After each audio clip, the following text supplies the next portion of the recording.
আসসালামু আলাইকুম। আশা করি সকলে অনেক ভালো আছেন।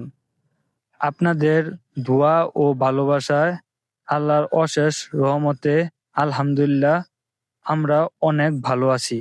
আজকের ভিডিওটা হচ্ছে আমাদের এলাকায় এক হতদরিদ্র পরিবারকে সাহায্য করার উদ্যোগে। আমাদের এলাকায় হতদরিদ্র পরিবারের একজন মহিলা গত 4 দিন আগে ব্রেন স্ট্রোক হয়। সে ময়মনসিংহ মেডিকেল কলেজ হাসপাতালে ভর্তি রয়েছে। তার পরিবারের আর্থিক অবস্থা খুব খারাপ। তার জন্য আমাদের সমাজ কল্যাণের পক্ষ থেকে আমাদের মহল্লায় সাহায্যের জন্য বেরোইছি।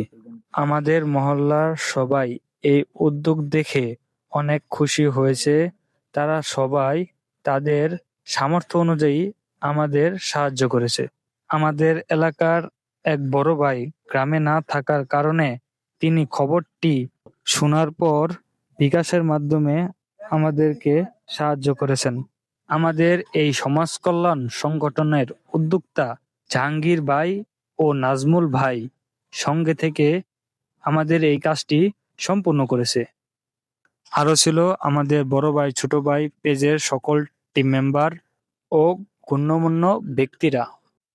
আমাদের এলাকায় সর্বমোট কালেকশন 101 কেজি চাউল আর 1345 টাকা। দিনের আবহাওয়া খারাপ থাকার কারণে আমরা বিকালে বাজারে কালেকশন করতে পারি নাই। তারপর রাত্রে কালেকশন করে সর্বমোট টাকা পাই 6000 টাকা। আমাদের গ্রাম ও বাজার মিলিয়ে সর্বমোট কালেকশন 12,400 টাকা। আমাদের নিজ দায়িত্বে টাকাগুলো তার স্বামীর হাতে বুঝিয়ে দিয়েছি। আপনারা সকলে তার জন্য দোয়া করবেন, তিনি যেন সুস্থ হয়ে বাড়িতে ফিরে আসে। আশা করি উদ্যোগটি সকলেরই পছন্দ হয়েছে। সবাই আমাদের জন্য দোয়া করবেন, আমরা যেন এইভাবে সবসময় গরিব দুঃখীদের পাশে থাকতে পারি। আল্লাহ হাফেজ, সকলে ভালো থাকবেন।